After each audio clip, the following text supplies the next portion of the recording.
رسول اللہ صلی اللہ علیہ وسلم کے عہد مبارک میں ایک بہت بڑا واقعہ پیش آیا۔ 3 صحابہ کرام جو غزوہ تبوک سے پیچھے رہ گئے تھے، رسول اللہ صلی اللہ علیہ وسلم نے غزوہ تبوک سے واپسی پر جتنے بھی لوگ پیچھے رہے تھے سب کو بلایا۔ ظاہر ہے غزوے میں شریک نہیں ہوئے، اعلان تھا کہ سب نے نکلنا ہے، جو لڑائی کے قابل ہیں، جو معذور ہیں، جو بوڑھے ہیں، جو بچے ہیں، عورتیں ہیں، انہوں نے تو نہیں نکلنا، ان کو اجازت تھی۔ لیکن ان کے علاوہ جو جنگ کرنے کے قابل تھے ان میں سے کوئی فرد بھی رہا ہے، اس کے بارے میں پھر محاسبہ کیا، حساب کتاب لیا، آؤ بھی بتاؤ کیوں نہیں تم گئے۔ بہت سے لوگ رہے تھے منافقین، انہوں نے جھوٹے بہانے شروع کر دیے۔ کسی نے کہا میرا یہ مجبوری تھی، کسی نے کہا میرے ساتھ یہ مسئلہ تھا، میرے گھر میں مجبوری تھی، میرے خاندان میں مسئلہ تھا، میرے اپنے ساتھ کوئی بیماری تھی۔ بہر وہ آتے گئے، رسول اللہ صلی اللہ علیہ وسلم ان کا معاملہ اللہ کے سپرد کرتے گئے۔ بھی ٹھیک ہے، آپ نے یہ عذر بیان کیا ہے، آپ جانے اور اللہ جانے۔ اگر عذر نہ ہوتا تو پھر آپ کو سزا ملتی، ناراضگی کا اظہار ہوتا۔ اب آپ نے اپنا عذر بیان کیا ہے، اس عذر کو آپ اور اللہ جانتے ہیں، اللہ جانتا ہے آپ اس میں سچے ہیں کہ نہیں ہیں، آپ کا معاملہ اللہ کے سپرد، تو ٹھیک ہے۔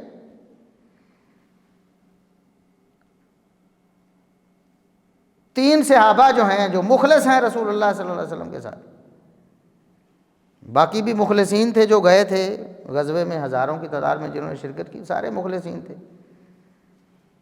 منافقین نے ہیلے بہانے کیے، پیچھے رہے۔ 3 صحابہ جو مخلصین تھے وہ جب رسول اللہ صلی اللہ علیہ وسلم کے سامنے آئے تو انہوں نے جھوٹ سے کام نہیں لیا۔ کعب بن مالک رضی اللہ عنہ بھی ان میں سے ایک ہیں، انہوں نے یہ واقعہ اپنا تفصیل کے ساتھ بیان کیا ہے، صحیح بخاری میں حدیث موجود ہے، بڑی لمبی طویل حدیث ہے۔ انہوں نے بیان کیا کہ جب رسول اللہ صلی اللہ علیہ وسلم نے غزوے کا اعلان کیا اور آپ نے کہا نکلو جانا ہے، تو میں اپنی زندگی کے آسان ترین حالات میں تھا۔ اس وقت مجھے کوئی پریشانی نہیں، نہ مالی حوالے سے، نہ کوئی بیماری کے حوالے سے، نہ گھر میں کوئی مجبوری، سواریاں بھی موجود ہیں، مال بھی موجود ہے، اسلحہ بھی موجود ہے، لیکن بس سستی ہوگی مجھ سے۔ میں نے کہا کہ چلو نکلتے ہیں، آج نہیں تو کل پیچھے جاؤں گا، غزوے سے مل جاؤں گا، سفر کر رہے ہیں ابھی تو راستے میں، کل پرسوں آگے کام چلتا گیا، بس شیطان کے بہکاوے میں آ گئے اور غزوے میں شریک نہ ہو سکے۔ کہتے اب میں سوچ رہا تھا کہ لوگ ہیلے بہانے کر کے، ہمیں بھی پتہ ہے کہ جو بھی عذر پیش کر رہے تھے رسول اللہ صلی اللہ علیہ وسلم کہہ رہے تھے کہ ٹھیک ہے بھی آپ کا معاملہ اللہ کے ساتھ ہے، عذر تھا تو ٹھیک ہے۔ میرے بھی دل میں یہ بات آئی کہ میں بھی اللہ کے رسول صلی اللہ علیہ وسلم کی ناراضگی سے بچنے کے لیے، کیونکہ آپ صلی اللہ علیہ وسلم ناراض ہوں گے، دل میں تو اخلاص تھا، آپ صلی اللہ علیہ وسلم کی محبت تھی، آپ کی ناراضگی سے بچنے کے لیے، کیونکہ یہ بہت بڑی آزمائش ہے۔ دنیا کی کوئی بھی آزمائش جو ہے وہ اللہ کے رسول صلی اللہ علیہ وسلم کی ناراضگی سے بڑھ کر نہیں ہو سکتی۔ ایک بہت بڑی مصیبت ہے، بہت بڑا آگے نظر آ رہا ہے، نقصان ہونے والا ہے، اللہ کے رسول صلی اللہ علیہ وسلم ناراض ہو جائیں گے۔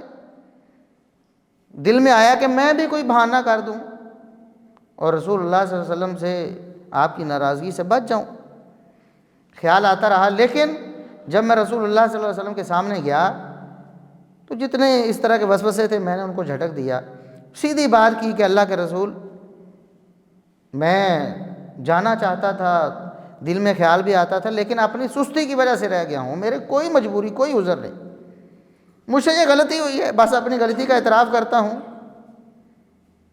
اللہ سے بھی معافی مانگتا ہوں، آپ بھی درگزر فرمائیں۔ سچ بولا تو رسول اللہ صلی اللہ علیہ وسلم ناراض ہو گئے، ظاہر ہے کہ جرم تھا، ایک عذر بہانا بھی کوئی نہیں، اور رسول اللہ صلی اللہ علیہ وسلم کی نافرمانی ہو گئی غزوے میں شرکت کے حوالے سے، آپ صلی اللہ علیہ وسلم ناراض ہو گئے۔ پہلے تو خود آپ صلی اللہ علیہ وسلم ناراض ہوئے، پھر آپ صلی اللہ علیہ وسلم نے پورے معاشرے کو ان کا بائیکاٹ کرنے کا حکم دیا، کسی نے اس کے ساتھ لین دین نہیں کرنا، کسی نے اس کے ساتھ بات چیت نہیں کرنی۔ پھر حتیٰ کہ کہا گیا کہ جو بیویاں ہیں نا ان تینوں کی، جنہوں نے سچ بولا تھا اور حقیقت میں کوئی عذر نہیں تھا اور جنگ سے رہ گئے تھے، فرمایا کہ ان کی بیویاں بھی جو ہیں ان کو چھوڑ کے چلی جائیں، یہ اکیلے رہیں بس، کیونکہ اللہ کے رسول صلی اللہ علیہ وسلم ناراض ہیں، جس سے آپ ناراض ہوں کوئی مسلمان کیسے راضی ہو سکتا ہے؟ بالکل بائیکاٹ ہو گیا، اکیلے چھوڑ دیے گئے، پریشان ہیں، دن رات روتے ہیں، آتے ہیں رسول اللہ صلی اللہ علیہ وسلم کی خدمت میں سلام کرتے ہیں، آگے سے جواب ہی نہیں ہوتا، آپ صلی اللہ علیہ وسلم چہرہ مبارک پھیر لیتے۔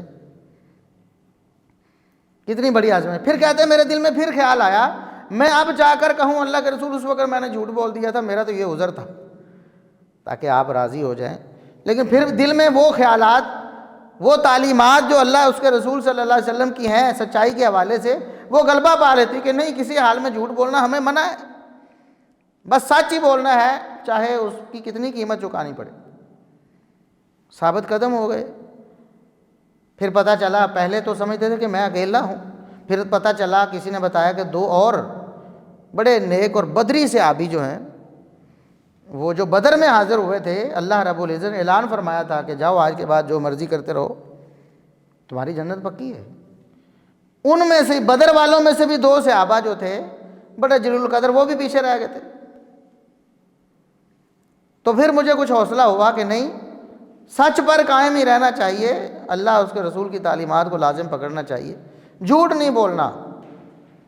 ٹھیک ہے، آزمائش ہے، مصیبت ہے، معاشی بائیکاٹ بھی ہے، معاشرتی بائیکاٹ بھی ہے، تو ٹھیک ہے، کوشش کرتے رہے، اللہ سے معافیاں بھی مانگتے رہے، اللہ رب العزت کے دربار میں فریادیں بھی کرتے رہے کہ گناہ کیا ہے اللہ معاف کر دے، اور اپنے رسول صلی اللہ علیہ وسلم کو ہم سے راضی کر دے۔ مہینے سے اوپر دن گزر گئے، پریشان ہیں لیکن جھوٹ نہیں بولا۔ پھر آخر کار اللہ رب العزت نے توبہ قبول کی اور قرآن میں آیتیں نازل فرمائی۔ اللہ رب العزت نے ان کی توبہ کا اعلان قرآن میں کیا۔ تو کعب بن مالک رضی اللہ عنہ نے آخر میں خلاصہ بیان کیا، انہوں نے کہا کہ اللہ رب العزت نے اس مصیبت اور آزمائش سے مجھے نجات صرف اور صرف سچائی کی وجہ سے دی۔ اگر میں سچائی کو چھوڑ دیتا، ہو سکتا ہے کہ منافقوں کے ساتھ ہی میرا حشر ہو جاتا، منافقوں میں شمار ہو جاتا، اور اللہ رب العزت دل سے ایمان چھین لیتا۔ اس سچائی پر ثابت قدم رہنے کی وجہ سے اللہ رب العزت نے مجھے نجات دے دی۔ تو سچائی جو ہے وہ ہمیشہ انسان کو نجات دیتی ہے، جھوٹ انسان کو ہمیشہ برباد کرتا ہے۔ ہم سمجھتے ہیں آج ہمارے معاشرے میں یہ ہے کہ جھوٹ بولنے سے ہمارا کاروبار چلتا ہے، کوئی بھی دکاندار ہے، کوئی بھی چیز بیچنے والا ہے، وہ جھوٹ سے کام لے، الا ماشاء اللہ، اکثریت ہماری ایسی۔